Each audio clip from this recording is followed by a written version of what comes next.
इस भौतिक संसार का यह नियम है कि जो वस्तु उत्पन्न होती है वह कुछ काल तक रहती है, अंत में वह लुप्त हो जाती है, चाहे वह शरीर हो या कुछ और। तुम केवल श्री कृष्ण का चिंतन करो, फिर श्री कृष्ण स्वयं तुम्हें ढूंढ लेंगे। श्री कृष्ण कहते हैं, जैसे प्राणी अपने पुराने कपड़ों को उतार कर फेंक देता है और नए वस्त्रों को धारण करता है, ठीक उसी प्रकार यह आत्मा पुराने शरीर का त्याग करके नया शरीर प्राप्त करती है। जिस दिन हमारा मन राधा कृष्ण को याद करेगा या उसमें दिलचस्पी लेगा, उसी दिन से परेशानियां आना बंद हो जाएगी। श्री कृष्ण कहते हैं कि जब जब संसार में धर्म की हानि होगी और अधर्म की विजय होगी, तब तब मैं इस पृथ्वी पर अवतार लूंगा। हे अर्जुन, इस जगत में मनुष्य भौतिक वस्तुओं का भोग कर सकता है। अगर मैं चाहूं तो सब कुछ छीन सकता हूं, मनुष्य कुछ भी नहीं कर सकता। हे अर्जुन, मेरी कृपा पाने के लिए हृदय में भक्ति जगानी होगी। जिसमें भी यह भक्ति जागृत है वह बड़ा भाग्यवान है। तुमने यदि किसी वस्तु की इच्छा की, यदि वह इच्छा श्री कृष्ण के अनुकूल नहीं है तो उस कार्य में सफलता नहीं मिलेगी। श्री कृष्ण कहते हैं, यह बात हमेशा याद रखो कि कैसे भी हालात हों, किसी प्रकार का अन्याय, पाप या किसी भी गलत बात का समर्थन नहीं करोगे, चाहे वह पति हो या फिर चाहे पुत्र। इस संसार में विभिन्न कलाएं हैं और इन कलाओं में एक अच्छी कला है किसी के दिल में समा जाना और उसे छू लेना। जो व्यक्ति अंतिम समय में श्री कृष्ण का चिंतन करता है वह श्री कृष्ण को प्राप्त होता है।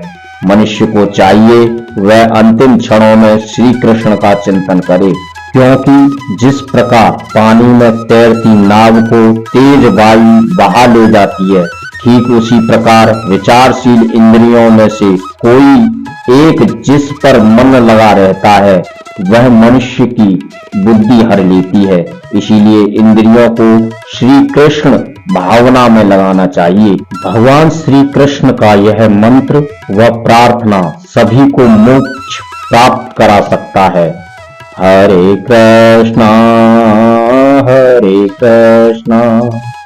कृष्ण कृष्ण हरे हरे, हरे रामा राम राम हरे हरे, हरे कृष्णा कृष्ण कृष्ण हरे हरे, हरे रामा राम राम हरे हरे। भगवान श्री कृष्ण को जान लेने से मनुष्य जन्म मरण के बंधनों से मुक्त हो जाता है। श्री कृष्ण कहते हैं, लोग जिस भाव से मुझे ग्रहण करते हैं उसी के अनुसार उन्हें फल मिलता है। जन्म लेने वाले के लिए जैसे मृत्यु निश्चित है, वैसे ही मृत्यु होने वाले व्यक्ति का जन्म लेना निश्चित है।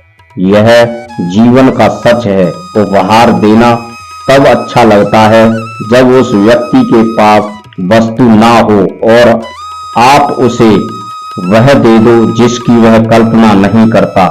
इसीलिए उपहार सही समय पर सही इंसान को देना चाहिए। जब भी घर से बाहर निकलो तो प्रभु श्री कृष्ण के सामने शीश झुकाकर कहो कि हे प्रभु, मैं आपसे मिलकर जा रहा हूँ और शीघ्र ही लौट आऊंगा, क्योंकि भगवान भी आपके लौटने का इंतजार करते हैं। श्री कृष्ण के लिए खर्च की गई कोई भी चीज कभी बेकार नहीं जाती, चाहे वह सांस हो या फिर वक्त। श्री कृष्ण कहते हैं कि मनुष्य शरीर त्याग करते समय जिस भाव का चिंतन करता है उसी भाव के अनुसार उसका अगला जन्म निश्चित हो जाता है। मनुष्य को अपने जीवन के उद्देश्य को समझना चाहिए, क्योंकि जब एक पशु दूसरे पशु का वध करता है तो यह पाप नहीं है, लेकिन जब मनुष्य स्वार्थ के लिए पशु का वध करता है तो वह पाप है।